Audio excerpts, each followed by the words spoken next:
नमस्कार, आप सभी का चैनल में बहुत बहुत स्वागत है और मैं आशा करती हूँ कि आप सभी स्वस्थ होंगे। मैंने कई बार आप लोगों के साथ प्लैनेट्स के बारे में बात की है। देखिए, हर ग्रह का अपना एक स्वरूप होता है, उसकी क्वालिटीज़ होती हैं, कैरेक्टरिस्टिक्स होते हैं। ठीक है, वो आपको किस किस तरह से प्रभावित कर सकता है, इसके बारे में तो हमने कई बार बात की है। आज मैं आपके साथ एक ऐसे प्लैनेट के बारे में बात करूँगी जिससे ऑलमोस्ट सभी डरते हैं और उन्हें लगता है कि अगर ये ग्रह खराब है तो हमें बहुत ही प्रताड़ित करेगा। और एक उसकी इमेज भी ऐसी बनी हुई है कि लोग परेशान भी होते हैं, कुछ तो लोगों ने उसको बनाया हुआ है। हम बात करेंगे शनि की, और शनि में भी हम बात करेंगे शनि की 7.5 की। क्या ये सबको बहुत ज़्यादा परेशान करती है? क्या ये सबके लिए नुकसानदायक होती है? क्या है, क्यों है, कैसे हम इससे जो उपाय हैं, हमें क्या क्या उपाय करने चाहिए, इस समय को काटने के लिए हमें क्या क्या चीज़ें अवॉइड करनी चाहिए, उन सारी चीज़ों पे बात करेंगे।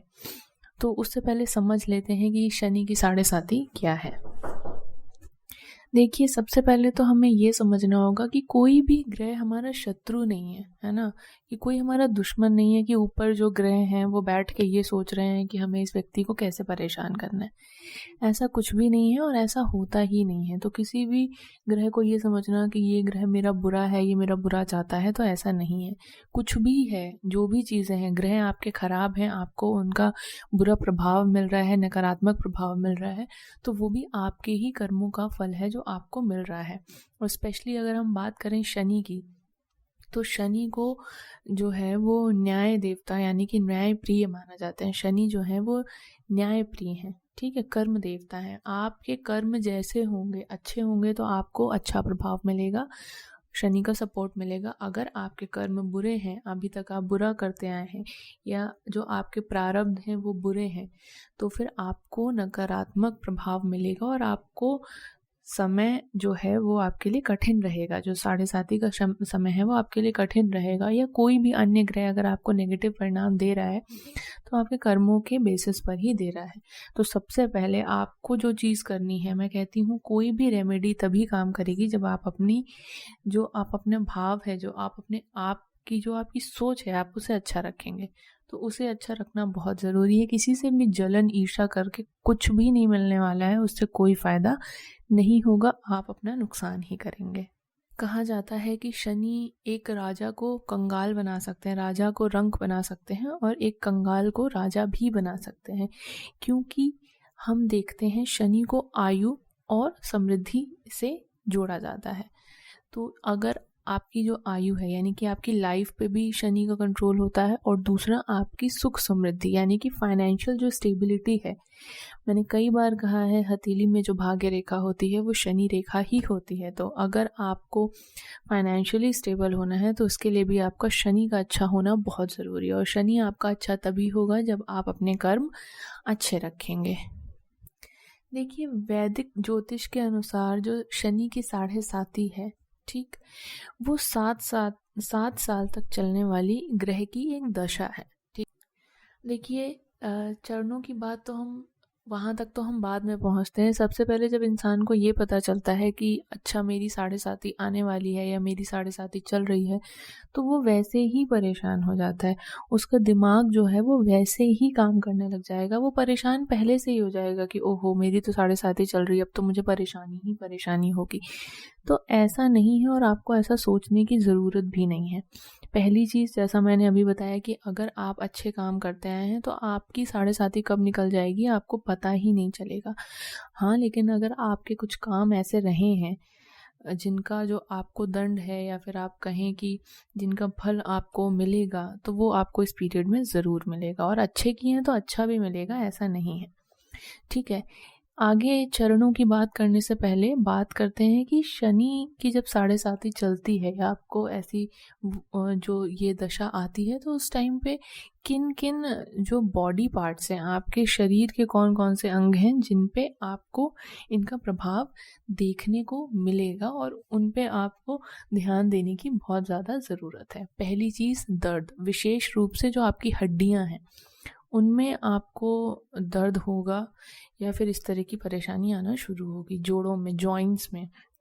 ठीक, बहुत ज़्यादा सोचना, ओवर थिंकिंग, ओवर स्ट्रेस्ड, ठीक, बहुत ज़्यादा अस्थिर रहना, यानी कि बहुत ही अनस्टेबल माइंड आपका रहेगा, बहुत आप लोनली फील करेंगे, लोगों से अलग रहना पसंद करेंगे, मानसिक और शारीरिक रूप से आप कठोर हो जाएंगे, निराश रहेंगे, यानी कि सैडनेस आपको रहेगी, सैड रहेंगे, आपके आसपास भी आप ऐसा ही माहौल पसंद करेंगे, खुद पर जो कॉन्फिडेंस है उसमें कमी आएगी, आप डाउट करना शुरू करेंगे खुद के ऊपर, दूसरों के ऊपर, और बहुत से जो आपके काम हैं उनमें बाधाएं आना शुरू हो जाएंगी।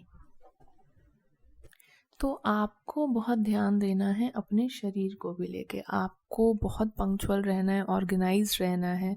जितना आप इस तरह से रहेंगे, अनुशासित रहेंगे, उतना ही आपकी चीज़ें बेटर रहेंगी और आपको उतनी परेशानी नहीं होगी जितना कि आपको होने वाली है। शनि को कर्म फलदाता के रूप में माना गया है ना। जो भी मनुष्य जो भी कर्म करेगा, शनि देव उसको वैसा ही फल देंगे। इसलिए किसी को भी डरने की ज़रूरत नहीं है कि आप डरें। देखिए, डरने से कुछ भी नहीं होगा, अपने कर्मों को बस आप अच्छा रखिए। ऐसा नहीं है कि मतलब आपको किसी में भी भेदभाव नहीं करना है कि कोई व्यक्ति आपसे बहुत बड़ा है, चाहे वो फाइनेंशियल रूप से हो, चाहे वो, तो आप उसका सम्मान कर रहे हो, छोटा है तो आप उसके साथ गलत बिहेव कर रहे हैं, या अगर वो फाइनेंशियली उतना ऊपर नहीं है तो आप उसके साथ खराब बिहेव कर रहे हैं। ऐसा आपको नहीं करना है, तब तो आपका शनि आपको बहुत नकारात्मक प्रभाव देगा। तो ऐसा नहीं करना है, सबके साथ एक समान रहना है और सबके साथ रिस्पेक्ट से आपको बात करनी है।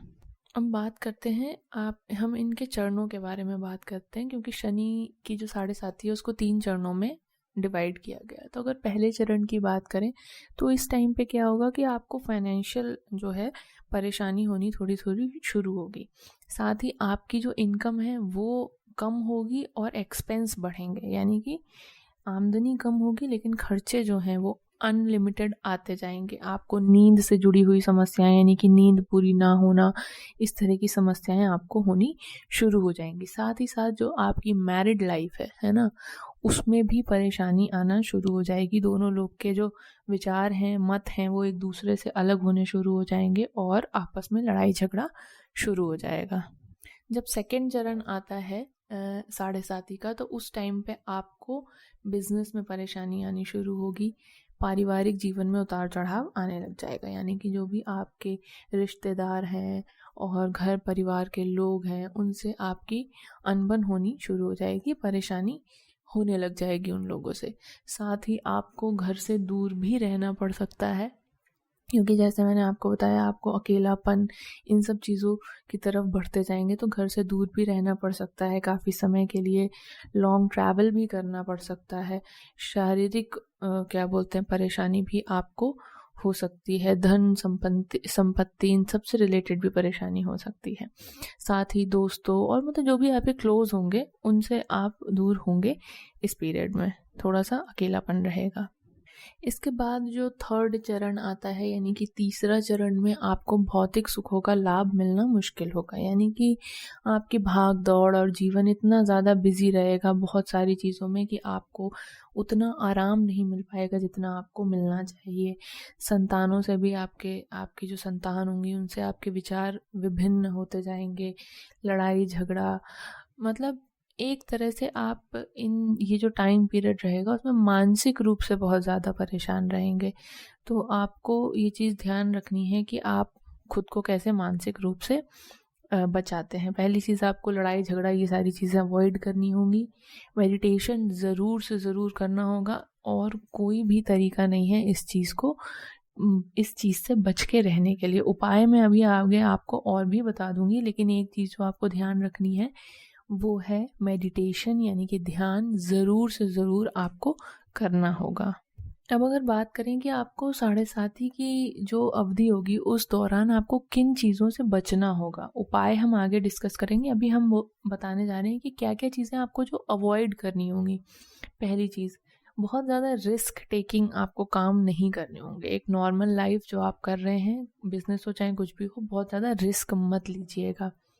दूसरी चीज़, आप आपको घर में, आपके ऑफिस में, जॉब में, बिजनेस में, फैमिली में, कहीं पे भी जहाँ पे एक लड़ाई झगड़ा हो रहा होगा, उन चीज़ों से आपको हट जाना है बिल्कुल, और आपको उन चीज़ों में पड़ना ही नहीं है, चाहे कुछ भी हो जाए।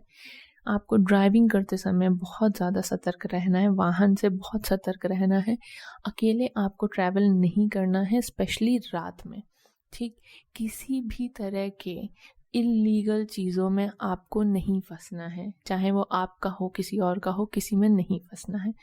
अगर पहली चीज़ तो आपको 7:30 के दौरान ड्रिंक यानी कि शराब आदि बिल्कुल नहीं पीना चाहिए, बिल्कुल भी नहीं पीना चाहिए। लेकिन अगर आपसे ऐसा नहीं हो पाता है तो स्पेशली शनिवार और मंगलवार में आप ये चीज़ बहुत अवॉइड करें। और साथ ही शनिवार और मंगलवार को आप काले कपड़े या फिर चमड़े का भी दान आपको करना चाहिए। किसी भी तरह की इल्लीगल चीज़ों में आपको पार्ट नहीं लेना है, आपको दूर रहना है उन चीज़ों से। अब बात कर लेते हैं कि आपको 7:30 में क्या क्या उपाय आप कर सकते हैं। मुझे ये बताते हुए बेहद खुशी महसूस हो रही है कि लखनऊ आश्रम में हवन क्षेत्र का निर्माण पूर्ण हो चुका है, और जो भी लोग जो इस चीज़ के लिए कह रहे थे कि उन्हें हवन करने में समस्या आती है या वो हवन नहीं कर पा रहे हैं, तो वो यहाँ पर आके हवन कर सकते हैं आराम से। पूर्ण सुविधा उपलब्ध है, और जो लोग हवन नहीं कर पा रहे हैं या आने में असमर्थ हैं, वो हवन करवा सकते हैं। संस्था द्वारा 10 महाविद्याओं के हवन किए जाते हैं एवं ग्रहों के हवन किए जाते हैं। साथ ही अभी दिव्य पशुशाला यानी कि गौशाला का भी निर्माण शुरू हुआ है, तो जो लोग भी सहयोग करना चाहते हैं वो लोग यथासंभव सहयोग करें। तो देखिए, इस दौरान आपको क्या करना है, शनि देव की आराधना करनी है, उनकी साधना करनी है, उनके बीज मंत्रों का आपको जाप करना है। भगवान शनि को यानी कि आप शनि देव को जितना प्रसन्न रखेंगे उतना ही आपके लिए अच्छा होगा। आपको प्रतिदिन हनुमान चालीसा का पाठ करना है, महामृत्युंजय का पाठ करना है, महामृत्युंजय मंत्र आपको पढ़ना है, जाप करना है, हवन करना है, भगवान शिव की आपको पूजा आराधना करनी है। आपको गरीबों को खाना खिलाना है, वस्त्र देने हैं। आप अपने सामर्थ्य अनुसार देखें, कोशिश करें कि आप इन चीज़ों को करें। ठीक, सरसों के तेल का दान, लोहे का दान, आप इस तरह की चीज़ें कर सकते हैं। देखिए, जो व्यक्ति का शनि खराब है, जो व्यक्ति को शनि से संबंधित परेशानी है, उसे लोहे का दान करना बहुत शुभ रहेगा, बहुत ज़्यादा शुभ रहेगा। तो आपको ऐसी परेशानी है तो आप इसे ज़रूर करें, और कोशिश करें कि जहाँ पर जो स्पिरिचुअल चीज़ें हैं यानी कि मंदिर आदि हो गए, जहाँ पे धार्मिक कोई काम हो रहा है, आप वहाँ पे ये दान करेंगे तो आप सोच भी नहीं सकते कि आपको कितना फ़ायदा और उस चीज़ से कितना लाभ आपको मिलेगा। ठीक, आपको प्रतिदिन शनि स्तोत्र का पाठ करना है, शनि कवच का आपको पाठ करना है। कौवे को आपको अनाज या कोई भी जो बीज हो गए वो सारी चीज़ें खिलानी है। काली चींटियों को आप चीनी और शहद मिला के खिला सकते हैं। भिखारी या फिर कोई भी व्यक्ति जो शारीरिक रूप से विकलांग है, आप उसे खाना खिलाएं, उसकी सेवा करें, तो ये आपके लिए बहुत ही ज़्यादा अच्छा होगा। इसके साथ साथ जो और भी एक उपाय है वो है हवन। आप शनि के मंत्रों का जाप करवाएं, जो भी आपको सही लगता है। उसके बाद हवन ज़रूर करें। मैंने पहले भी बताया है कि हवन के कितने लाभ होते हैं। हवन पे मैं एक और वीडियो अभी बनाऊंगी, आप लोग के साथ डिस्कस करूंगी, तब आपको डिटेल में बताऊंगी कि किस किस तरह से आपको लाभ मिलते हैं। तो ये कुछ उपाय हैं जो अगर आप करेंगे तो आपको फ़ायदा होगा, और आप उस समय को अच्छे से काट ले जाएंगे, इंस्टेड कि आप उसमें परेशान होते रहें।